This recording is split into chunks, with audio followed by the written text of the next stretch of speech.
put anything there. Hi, Andrea. Hi. Thank you so much for having me. I'm so excited. You're welcome. You're welcome. So I've never met you in person, and I'm fangirling a little bit because I've watched your YouTube videos for quite some time. Oh, I love your aesthetic. You are one of the people I kind of go to sleep to, and you inspire me for the next morning. So I'm so, so grateful that when I reached out to you, much like a lot of other people I've never met, you were like, yeah, sure, that sounds great. What do I do? And I'm so happy. So this is a perfect way to kind of kick off our program with you starting off with the mornings. But again, if you want to wait, because you're technically not on for another 10 minutes, and we only have about a dozen, 15 so people. So do you want to give yourself another 10 minutes, or do you want to talk about anything? Okay. Yeah, we can wait. We can just Yeah. chat for a bit and then we'll go on And around 9. okay. Because Thank you so much for giving me the opportunity, though. I was super excited about this. I think it's an amazing idea, and props to you for doing all of this work because it's a lot. It's a lot. I will say my background is in event planning, so I have some idea of what I'm doing. I also used to be a project manager, so and now in this current role that I play as a registered dietitian, my goal is to help people meet their goals in going from A to Z. And as I was saying in the keynote discussion, that so many of us, it's not about the food, it's not about the whatever, it's about the behaviors that form over the course of our lives, whatever trauma we've had. And so I'm assuming too, in your world as well with the productivity discussions, that's probably something that comes up a lot too. It's like, I just can't get myself into a routine. Yeah. And it's not as easy as like just starting it. Yeah. And a lot of people actually tend to have that mindset that I'm just like not good enough at doing this, or I'm just not the kind of person that can do this, or they take it more as a part of their personality instead of as something that is very tangible and that you can actually change slowly, and being respectful to yourself and like kind to yourself throughout the process.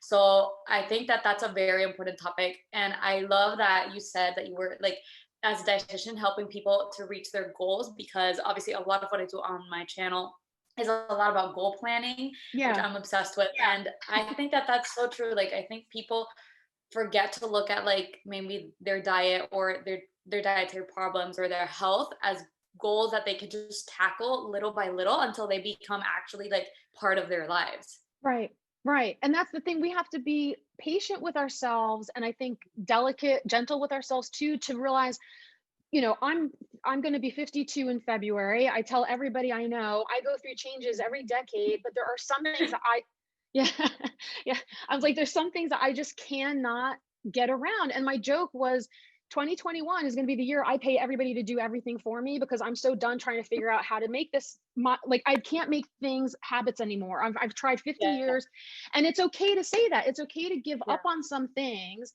and know your strengths and weaknesses. Exactly. And to focus your energy on something that you actually kind of feel like pursuing. Because if it's something that you're hating the process of it, like you're not going to get anywhere.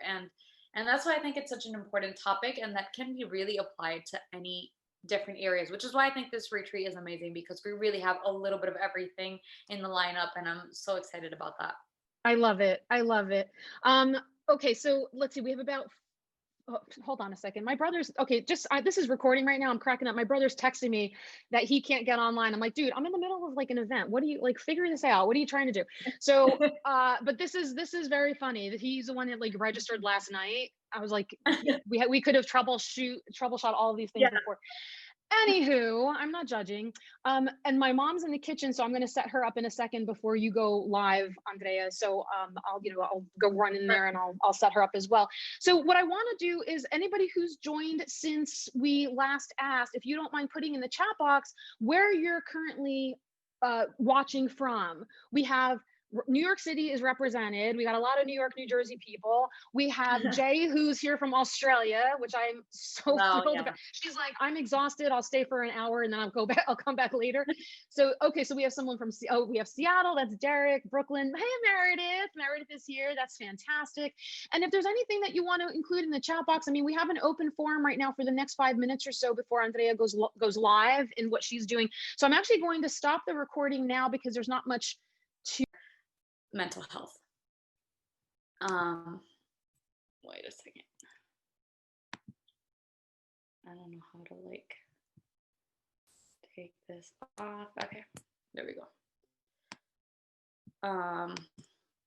Okay, so the first thing that I would invite you guys to journal, and I'm trying to give in some actionable things here that you can maybe like jot down, or if you want, would be to think about why you want a morning routine with all the things that I said in mind, right?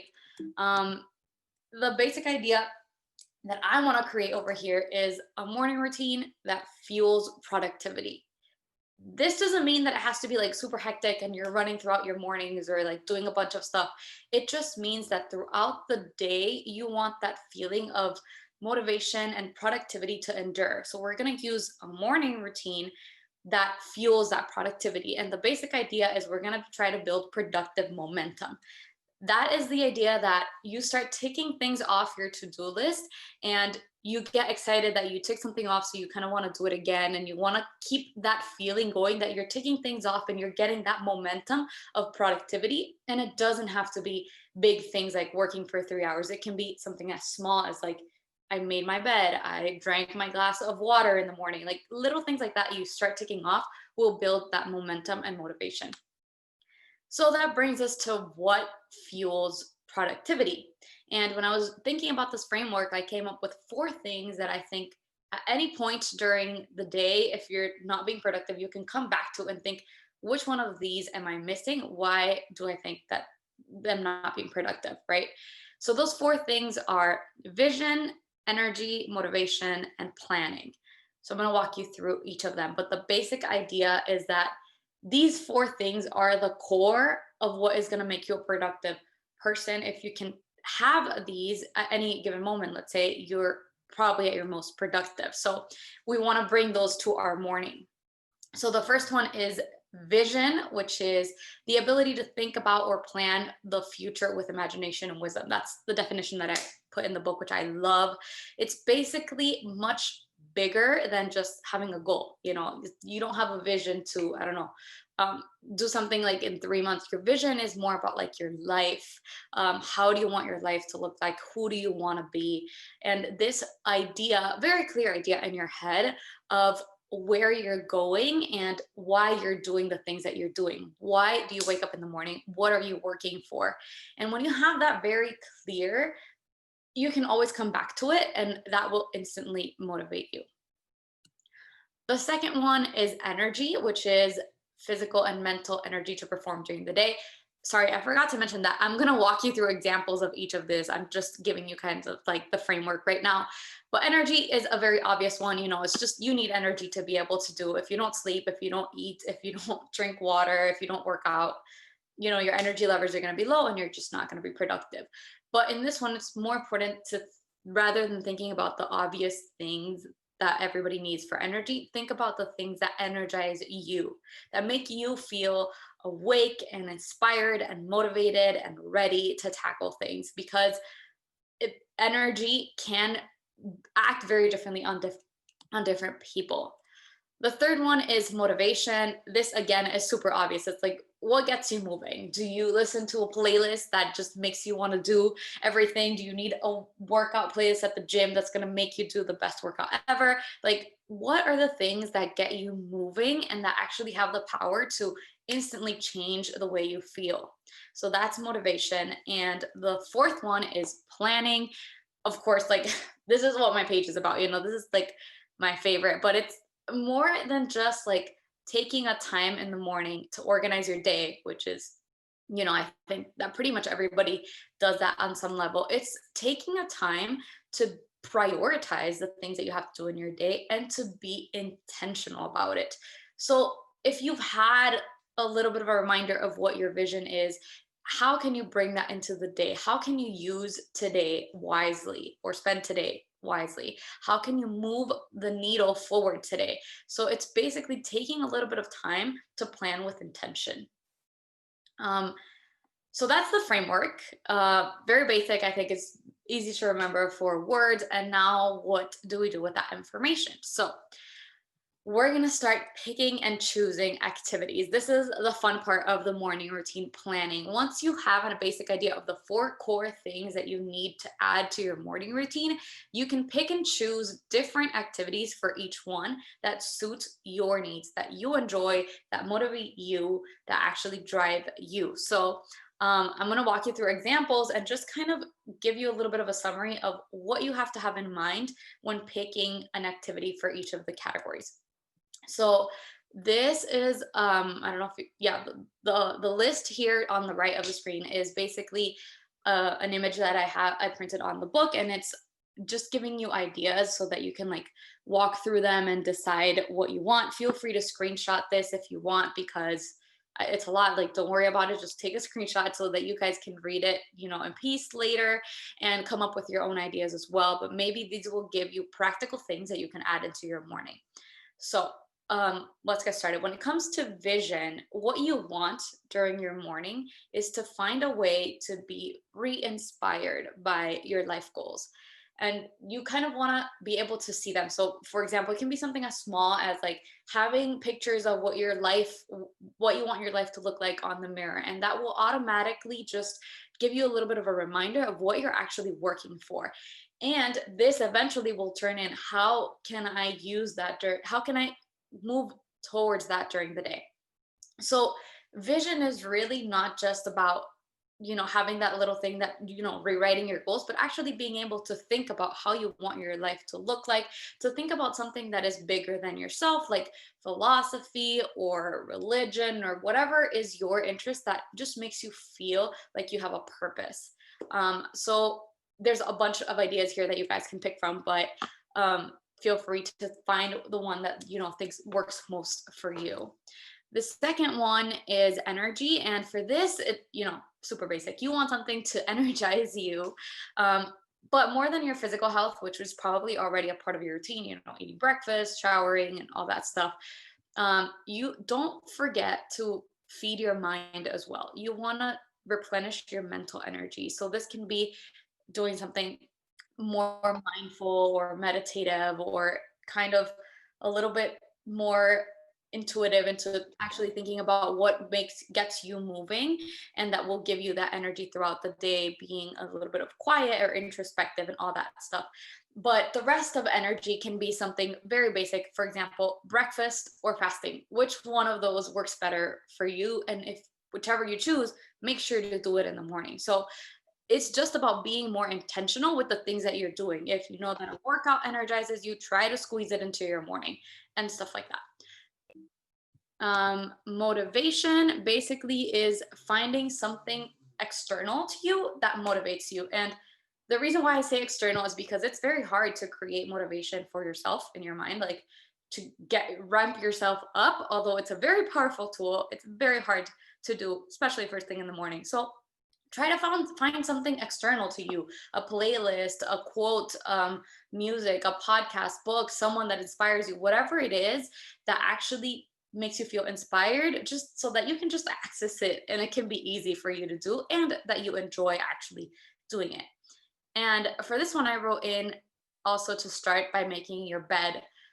This is a quote by a US Navy admiral, where he says basically that if you start by making your bed in the morning, then you'll feel proud that you did that, and you'll want to do the next thing and the next thing and the next thing. So for me, motivation in my mornings really looks like completing my morning routine. You know, if I complete my morning routine, I am highly motivated because I built that productive momentum.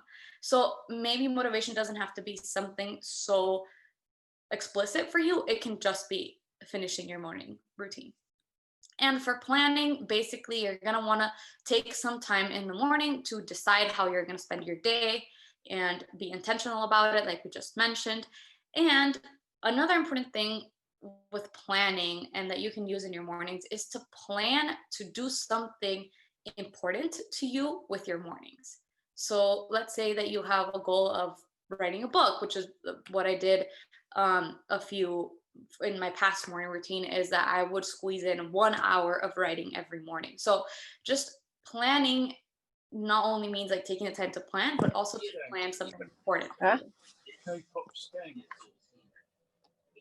And let's see. So once you have the framework and you have the activities that you kind of want to have in mind, I'm going to walk you through how to actually organize your mornings and to actually have a structured plan, which is what I think you guys were expecting. So the first thing that you're going to want to do is to think about what is your earliest possible wake up time. This is very important because you might want to squeeze in 30 things in your morning and have to end up waking up at 3 in the morning. That doesn't make any sense, right? So actually think about, okay, what's the earliest I can possibly wake up, taking into account how late I go to bed or how early I want to go to bed. This will give you like already a time frame of how long your morning routine might take.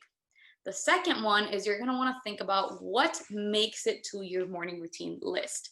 For this step, don't be picky, just kind of like brain dump in your paper all the things that you might want to include in your morning. Pick the most important ones or the ones that will actually have a bigger impact on your life, and just kind of decide what you actually want to include in it. And the third step is going to be to reverse engineer your morning. So let me walk you through an example.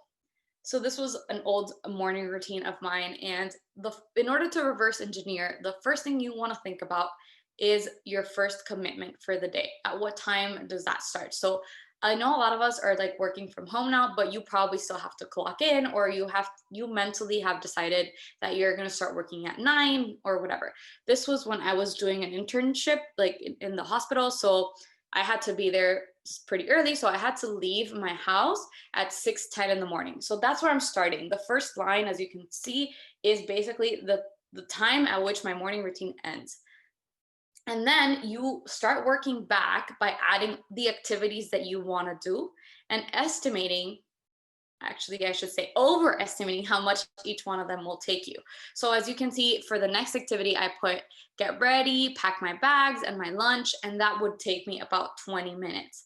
So from the time I'm supposed to leave, which was 6:10, I would subtract 20 minutes, and that puts me at 5:50 in the morning. And then I would add the next activity, which was working on my book. Let's say that's like 1 hour. So from 5:50, I subtract an hour, and so on and so forth. So like you're gonna want to start adding the times that the activity might take you, and then just going all the way back up until your waking up time, right? So as you can see, I was waking up pretty early back then.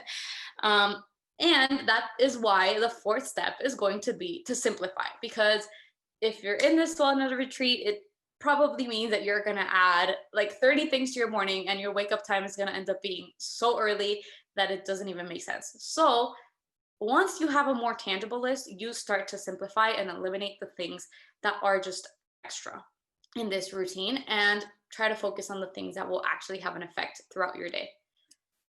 In this one, I just included some examples just so that you can have an idea that things can vary. Like one is a 3-hour morning routine, the other one takes me up until noon. Like anything will be so different. Just do you can do it in 30 minutes, an hour, or you can do it in 5 hours. Like it doesn't matter as long as it works for you. What I would suggest is that once you've written those things, make sure to mark next to them what kind of category they belong to, so that you can very easily see if you are having a balance with all the categories. And this is a bonus tip, and you don't have to do this, but I really think that it will make a difference. Once you have, your little time blocks and everything of how your morning is going to go, write that as a story. I know this sounds super corny. Trust me, like it was even harder for me to think of this, but it's so important to actually make your mornings smooth so that you actually feel like you're doing something good for yourself and it's not stressful. So when you write what you're going to do with as much detail as possible, you're going to realize that the way you organized it most likely says like, okay, I have to go to the bathroom to wash my face. Then I come back to the room to get my workout. Then I go outside to go, and then I come back in to get my notebook. And then I go back outside, and it's like, you're just moving all around. It doesn't even make any sense. It's super it ends up being super hectic, and you have so much friction in your morning routine. So when you write the story, the goal is to remove that friction. When you write it, you're going to notice where the friction is and how you can make it smoother. And this, I think, is the most important thing that you can do with your mornings, because you want them to feel natural to you. You don't want to have to be remembering what you have to do, and you want them to feel slow, mindful, peaceful, and encouraging, right? So this is what I suggest you guys can do. And before we go into the Q&A, I just wanted to leave you with some last pieces of advice when it comes to planning a morning routine. And the first one is to kind of make your list of morning routine non-negotiables. This is mine, which is what are the three things, let's say, that are non-negotiable in whatever your morning routine is. First of all, for me, is to have one alarm, no snoozing, because you're already starting the day on the wrong side of the bed if you do that. The second one is to not be consumed on social media, not looking at my phone basically the whole time. And the third one is to have some quiet introvert time, because I feel like it's something that I personally need and I don't get it the rest of the day. Like, it's the only time where I can just sit down for 15 minutes and talk to myself basically. So while I think these are important, for everyone, and that you can go ahead and copy these if you want, you can also come up with your own list of non-negotiables. And what that means is that however your morning routine changes, because it's going to change depending on the season of your life, you'll still have these three things to fall back on that are just going to have such a big impact on your day. So again, I invite you to journal about this, write about it, brain dump, do a mind map, whatever you want to do, but get actionable with it. And the last piece of advice is to start with one change. So yeah, you have your awesome plan of your morning routine, and that's great. You aspire to, but try to start with just making one change. What is the one thing you're going to start doing? Could be waking up earlier, could be, just having a glass of water, just one small thing, and you'll slowly start to build your morning routine, and they will become a routine and habit. And finally, the key, really, I think the key to an amazing morning routine is a good evening routine. I know this sounds like a huge blurb from my book. It probably is. I'm sorry, but it's so true. Like, the most important thing to have a smooth morning is that you prepared for it the night before in a simple way. Of course, that is the next chapter in my book, the one that follows the morning routine. You guys can check it out. I left a link here if you guys are interested in looking for it. And there's just so much more in there. These are just 2 chapters of the book. So there's everything about planning if you guys are interested. And let's get into the Q&A. Let me see if I can find something in the chat, because I haven't been able to see it while I'm sharing. That's what, Andrea, I've been keeping an eye out. I've been actually kind of giving little bulleted points to takeaways and so on. So I don't know if anybody wants to maybe inquire or share some of the things about, like, do they have first steps? Do they have non-negotiables? Because I love what you said about a lot of these things, especially with the night before. And that visualization of like walking through the morning, it's like, oh my gosh, how am I going to get all that done in 2 hours? I do Yeah. that.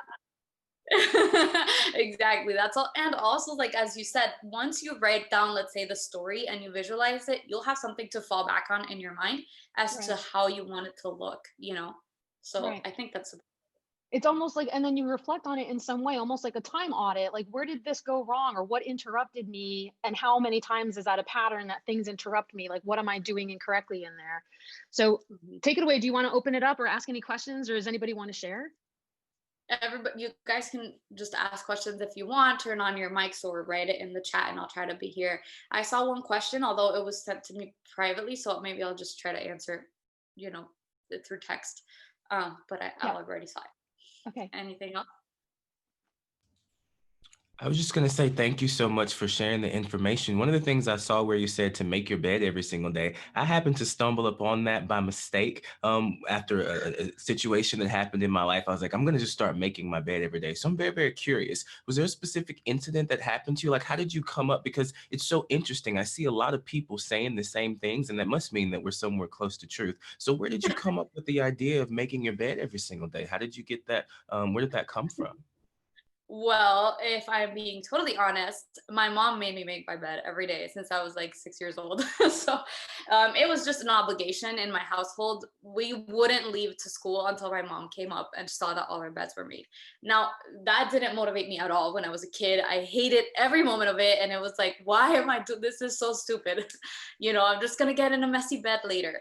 But now that I've lived alone after college and everything, I make my bed every morning, and I can't live without making my bed because it's such an ingrained habit. But Right. I actually discovered this through, looking at self-development stuff, whatever. I was already doing it as a habit, but I realized and was more mindful that when I make my bed, I feel so good. Like, I feel like, okay, first thing done. Let's, take on the day. And I also get a clean space. When I was in school, I was working in my room and studying in my room. So it was very important to also have that. So that's kind of how I discovered it. But I do think it's very universal. A lot of people use this tip for mornings. I'm the same way, Andrea. Derek, I was going to say some people who are also military families, they're like, that's their part of the deal. But with me, Yeah. we had to do stuff like that. I also wipe down my sink. Like when I'm washing my face, I just dry everything. And that's like a thing that I do to have clean space on there. Yeah. Little things like that make you feel like, oh, now I'm ready. Exactly. It's the little changes that you can add into your routine. Yeah. I saw a question. She said I can answer it publicly, so I'm going to go ahead. And it was about if I have any advice for mothers who try to create a morning routine, but their child interrupts it.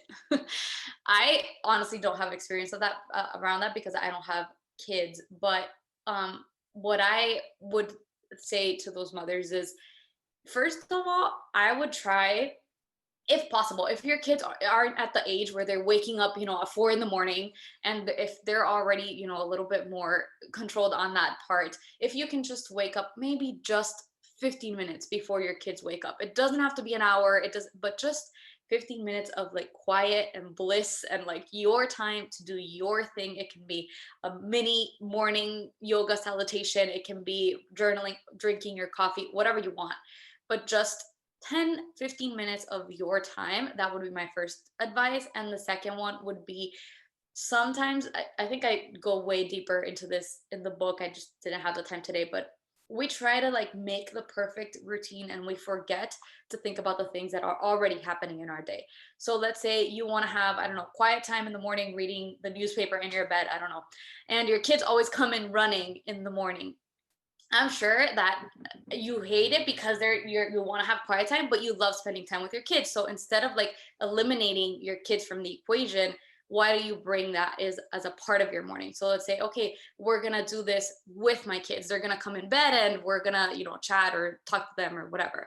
Or the same for breakfast, like, or for different activities that your kids are interrupting, maybe try to think of like how you can bring that into your routine with your kids, so you kind of give them the time, and then separate the activities that you want to do on your own, hopefully before they wake up or after, they've left for school or when they're with their dad or something like that. I don't know if that helps because I don't have kids, but that's, kind of what I think, what I would do. I hope that helps. And I saw another question that says, should a morning routine be the same every day? Or is it okay to have specific morning tasks designated for certain days? 100%. I think you can designate different tasks for different days. You gave the example of weekdays and weekends. I don't do morning routines on weekends. Like, I just do whatever I want to do during the weekend. So that's a huge yes. You can totally designate, and also you can have designated days where you do different things. So the days when I don't work out, I have longer time to, journal or go on a walk or whatever. It's gonna vary, and that's totally fine. I just wanted to add the benefits of having a pet in terms of your mental health. And for me, my value is that my pet actually needs her exercise time every day. And because that's my top value, also means I get my exercise time and my self-care. So for me, the priority is taking her for her run, which means we're both out in nature, both getting our exercise. And I've found that's the absolute best part of my morning routine. I love that. That's great. Yeah. And you're taking something that some people could see it as an interruption, but you're actually making it a part of your routine. When I was in school, in college, I had a pet, And I remember that because I was studying, you know, medical school, it was like, I don't want to walk you right now. Like, I don't have the time to go on a 20-minute walk. And that was totally the wrong way to look at it, because it was going to happen anyways. I should have just made it a part of my routine, you know? So I love that you just mentioned that. I don't know if there's any more questions. I just wanted to say, Andrea, I Yeah. felt like you were talking to me directly about the setting the one alarm, because I have 2 and 3 alarms and I do press the snooze button. So I'm going to be more mindful of that and getting on social media as soon as I wake up. So yeah, that's a no-no. To be more mindful of that. So thank you, and creating that quiet time. Thank you. Glad you heard about that, but it's not just to, like, you know, to shame anybody. Obviously you do you if you like it, but I feel like a lot of people do it and then they feel bad that they did it, you know? So I'm so glad that that caught your eye. It's a hard thing to change, I will say, though. Yeah. Thank you, Andrea. I was going to say, can we all make a pact that, like, you know, within the first half hour of waking and within the 1 hour before bedtime, no screens? Should we just all make a challenge or like a pact together? Because I am definitely not good with that either, Juanita. I'm not either. Thank you so much, Andrea. I appreciate it.